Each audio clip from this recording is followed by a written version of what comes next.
The story of Panfilov's 28 epitomized courage and sacrifice in the face of insurmountable odds. November 16, 1941, the German Wehrmacht was at Moscow's gates. 28 soldiers from the 316th Rifle Division, led by General Ivan Panfilov, stood their ground. Against 50 German tanks, they fought with outdated rifles and grenades. Ordinary soldiers from Kazakhstan and Kyrgyzstan, they held their positions for 4 hours. Led by political commissar Vasily Kloshkov, they fought with unmatched ferocity. Inspired by Kloshkov's words, they picked off German tanks one by one. When the smoke cleared, 18 German tanks lay smoldering. All 28 soldiers made the ultimate sacrifice. Their heroism became a rallying cry, a testament to the Soviet spirit. The Battle of Moscow, waged from October 1941 to January 1942, was a pivotal clash of titans. Nazi Germany, having swept across Europe, confidently launched Operation Typhoon, aiming to capture the Soviet capital. The fall of Moscow, they believed, would cripple the Soviet Union, bringing a swift end to the war in the East. The Red Army, reeling from earlier defeats, faced a formidable foe. The Wehrmacht, equipped with superior firepower and experienced troops, seemed unstoppable. As the Germans approached Moscow, panic gripped the city. Government officials evacuated and civilians prepared for a desperate last stand. Yet, amidst the chaos and fear, the Soviets rallied. New armies were raised, and reinforcements rushed to the front lines. The defense of Moscow became a national effort, with every citizen contributing to the war effort. The harsh Russian winter, often an enemy, became an ally, slowing the German advance and sapping their morale. The Battle of Moscow was a brutal test of endurance, marked by fierce fighting and heavy casualties on both sides. It was in this cauldron of war, with the fate of the Soviet Union hanging in the balance, that the legend of Panfilov's 28 was born. Among the many divisions that defended Moscow, the 316th Rifle Division, commanded by Major General Ivan Panfilov, earned a reputation for tenacity and courage. Formed in Alma-Ata, Kazakhstan, the division comprised primarily Kazakh and Kyrgyz soldiers, many of whom had never ventured far from their Central Asian homes. Despite their lack of experience, these men fought with unwavering determination. Deployed to the Volokolamsk direction, a critical sector west of Moscow, they faced the brunt of the German offensive.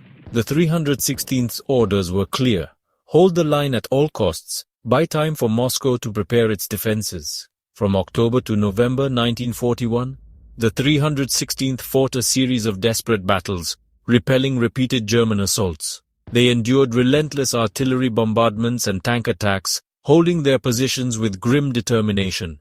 Their losses were heavy, but their spirit remained unbroken. The 316th's stubborn defense played a crucial role in slowing the German advance. Their sacrifices bought valuable time for the Red Army to regroup and reinforce its defenses around Moscow. Among the 316th's many acts of heroism, the stand of Panfilov's 28 at Dubosekovo Station emerged as a potent symbol of their unwavering courage. Dubosekovo Station, an unremarkable railway stop near the Volokolamsk highway, became etched in history as the site of an epic clash. It was here, on November 16, 1941, that a group of soldiers from the 316th Rifle Division, later immortalized as Panfilov's 28, made their legendary stand. The reality of the battle, shrouded in myth and propaganda, differed significantly from the heroic narrative.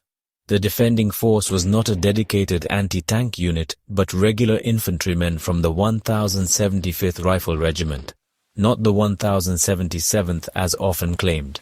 They faced elements of the German 2nd Panzer Division, part of a larger encirclement maneuver, rather than a direct assault on Moscow. The soldiers, armed with anti-tank rifles and grenades, fought bravely against overwhelming odds. They inflicted casualties on the advancing Germans, but the notion that they destroyed 18 tanks with such limited firepower is highly improbable.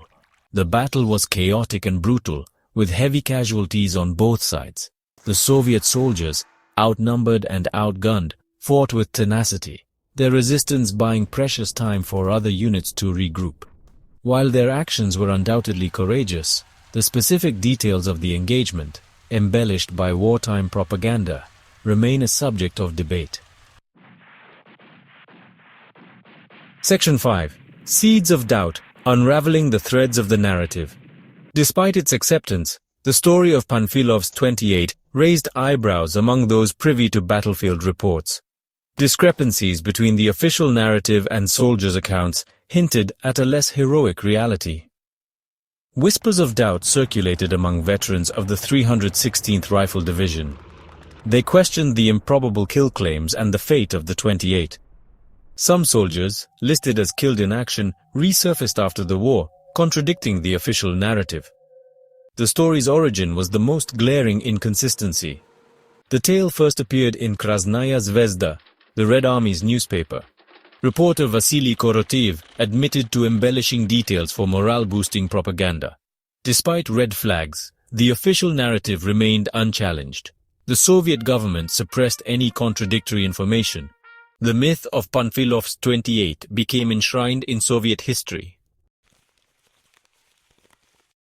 Section 6.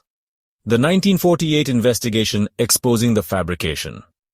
In 1948, with the war over and the need for wartime propaganda diminished, Soviet authorities finally initiated a thorough investigation into the veracity of the Panfilov 28 story.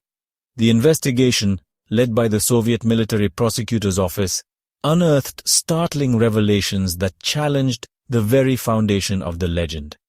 The investigation uncovered a systematic effort to fabricate and exaggerate the events at Dubosekovo station. Key figures involved in crafting the myth, including Krasnaya Zvezda editor Ortenberg and literary secretary Krivitsky, admitted to their roles in perpetuating the falsehood. The investigation concluded that the story, as presented to the Soviet people, was a fabrication.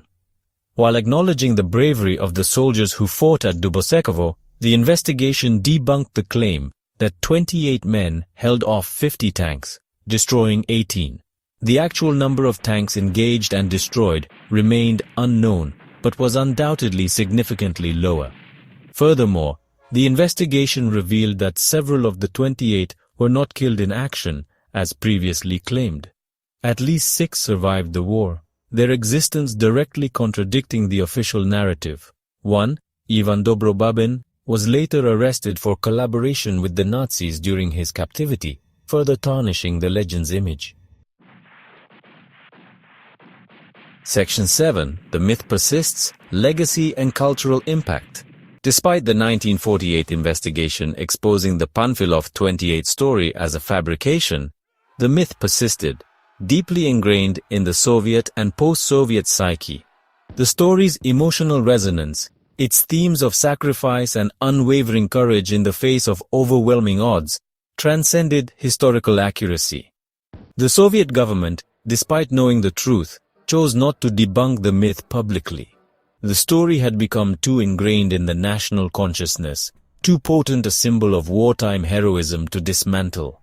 Streets, monuments, and even a line in Moscow's anthem continued to commemorate the 28, their legend solidified in the public imagination. Even after the collapse of the Soviet Union, the story maintained its allure. In post-Soviet Russia, the Panfilov 28 remained potent symbols of national pride and resistance against foreign aggression. The 2016 film Panfilov's 28 Men, a joint Russian-Kazakh production, further cemented the myth, reaching a new generation with a visually stunning but historically dubious portrayal of the battle. Section 8. Truth and Memory, Reconciling History and Propaganda. The Panfilov 28 myth shows the power of propaganda in shaping history and memory. Despite being debunked, it highlights the human need for inspiring narratives in times of crisis. The real sacrifices of Soviet soldiers during the Battle of Moscow remain undeniable. Their bravery deserves recognition, regardless of myths. Critical engagement with history helps separate fact from fiction. This ensures we honor true sacrifices and learn from the past.